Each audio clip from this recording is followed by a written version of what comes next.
एकादशी का व्रत जो 1 जुलाई को रखा जाएगा, हिंदू संस्कृति में आध्यात्मिक महत्व रखता है।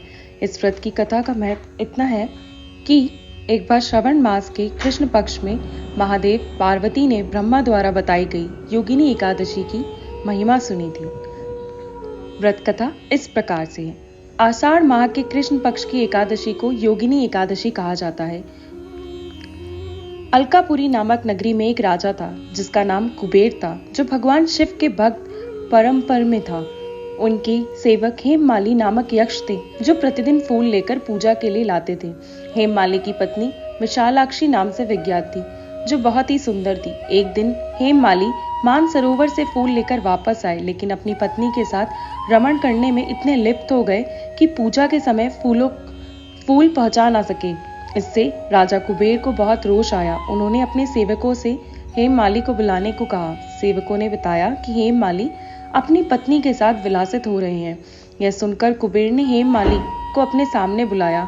हेममाली डर से कांप रहे थे और राजा ने उन्हें बहुत भारी श्राप दिया। उन्होंने कहा, तूने महादेव का अपमान किया है, इसलिए मैं तुझे श्राप देता हूँ कि तू स्त्री के वियोग में तड़पे और मृत्यु लोक में कोबरा के रूप में जीवन बिताए। कुबेर के श्राप के परिणाम स्वरूप हेममाली स्वर्ग से गिरकर पृथ्वी पर आए और कोबरा बन गए। उनकी पत्नी भी उनसे विच्छेद कर गई। उन्होंने पृथ्वी पर अनेक कठिनाइयों का सामना किया, परंतु भगवान भोलेनाथ की कृपा से उनकी बुद्धि साफ रही और वे अपने पूर्व जन्म के पापों को ध्यान में रखते हुए हिमालय की ओर बढ़े। अपनी यात्रा में वे मार्कंडे ऋषि के आश्रम पहुंचे, जो एक वृद्ध तपस्वी थे और अत्यंत ज्ञानी थे।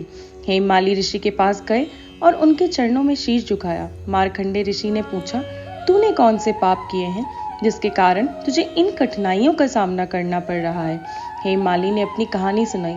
हे मुनि श्रेष्ठ, मैं राजा कुबेर का सेवक था। मेरा नाम हेममाली है। मैं प्रतिदिन मानसरोवर से फूल लाता था और एक दिन पत्नी के साथ सुख में रहने में व्यस्त हो गया। इस कारण मैं समय पर फूल नहीं पहुंचा पाया।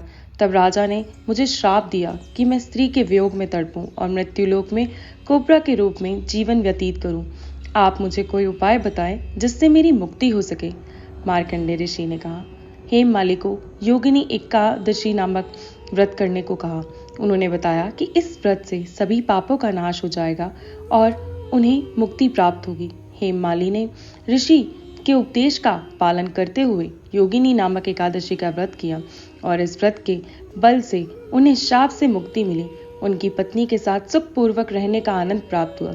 इस कथा से हमें यह सीखने को मिलता है कि अपने कर्तव्यों को अनदेखा ना करना, निरंतर पश्चाताप रखना और धार्मिक व्रतों का पालन करने से सभी पापों का नाश हो सकता है। ओम हरि ओम।